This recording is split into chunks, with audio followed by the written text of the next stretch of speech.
Charlotte. Jeff is a contributing editor to Harper's Magazine. He has been a frequent guest on this show for his coverage of The Family, the secretive religious organization best known because it runs C Street, the infamous home for lawmakers in Washington, D.C. that's been tied to a number of political sex scandals this year.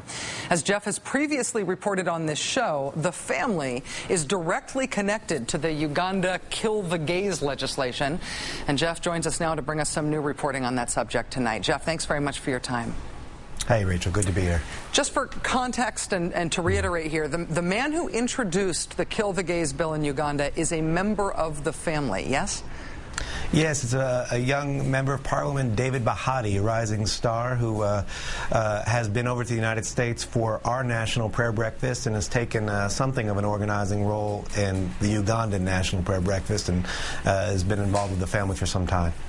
Now, as I understand it, you have some new reporting today about when and where Mr. Bahati first announced his intent to introduce the Kill the Gays bill. Yeah, exactly. I think a lot of us have focused on that March Kampala conference and the idea being that the Ugandans sort of got this idea from Scott Lively and Richard Cohen and so on.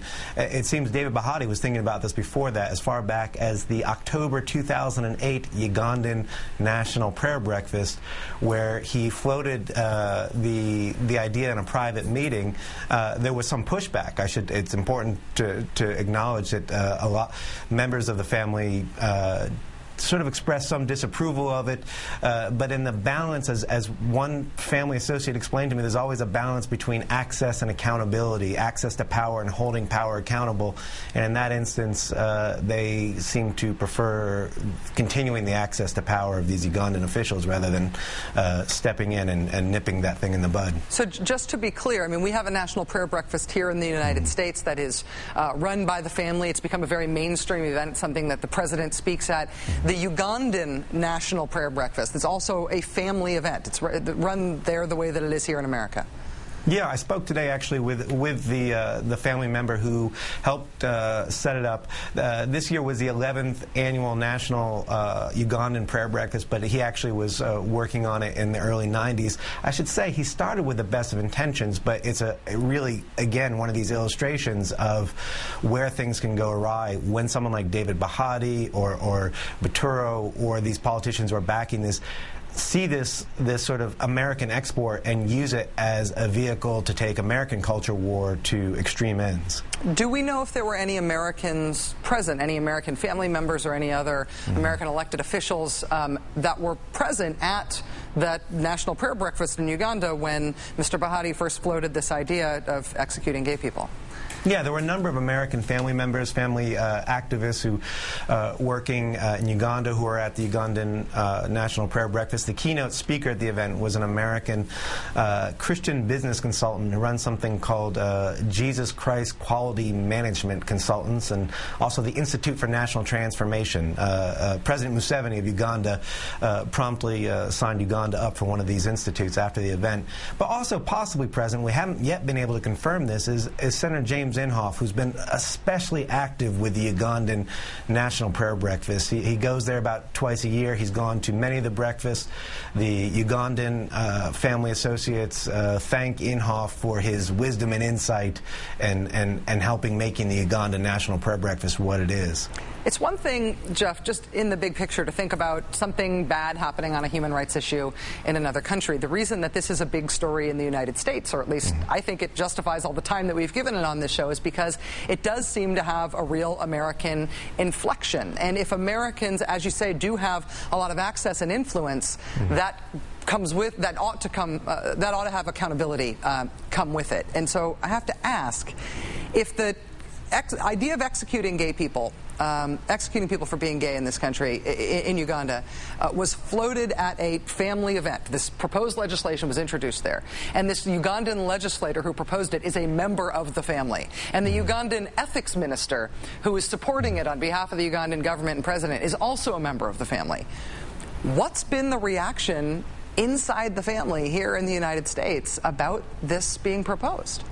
Well, that's actually where the really big news is. I think there's almost a schism within the family. There's the Ugandan branch, which is actually promoting the bill, and then there's men like Bob Hunter, who actually sort of helped build the family relationship with President Museveni, but is very firmly against the bill, has been sort of quietly working against the bill, and trying to reach out to the family's political allies, like Senator Inhofe, Senator Brownback, and get them to step up. And they, unfortunately, have been resistant to do so. In fact, they have this influence in Ugandan government, but now they're saying, well, we don't want to interfere in Ugandan affairs. That hasn't stopped men like Senator Inhofe or Congressman Pitts from interfering with things like condom distribution in Uganda. They've been very active in the most intimate details of Ugandan life. But on this issue, they're stepping back, while some other members of the family are really drawing the line here. And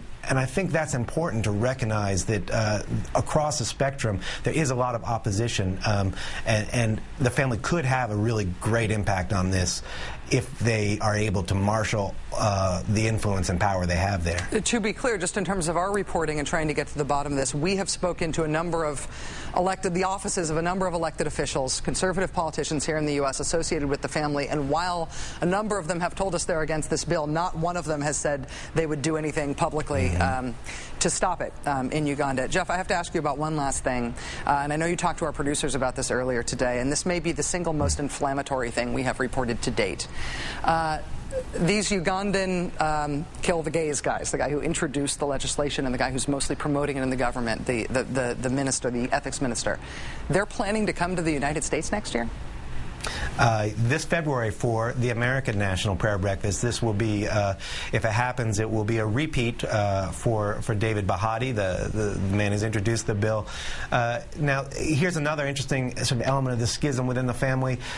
Baturo and Bahati think they're coming. Baturo told my researcher that he was coming. Bahati has a whole agenda laid out. When I spoke to family associates today, they said, well, that may not happen. So again, you keep that pressure up.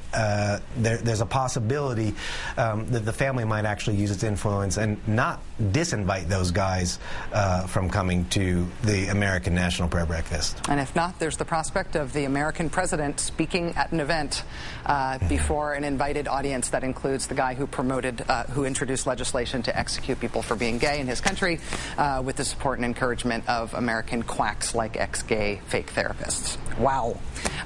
Jeff Sharlet, contributing editor to Harper's Magazine, author of the book The Family, The Secret Fundamentalism at the Heart of American Power. Great reporting on this story. You've got amazing sourcing on this, as always, Jeff. Thanks very much for sharing it with us. Thank you, Rachel.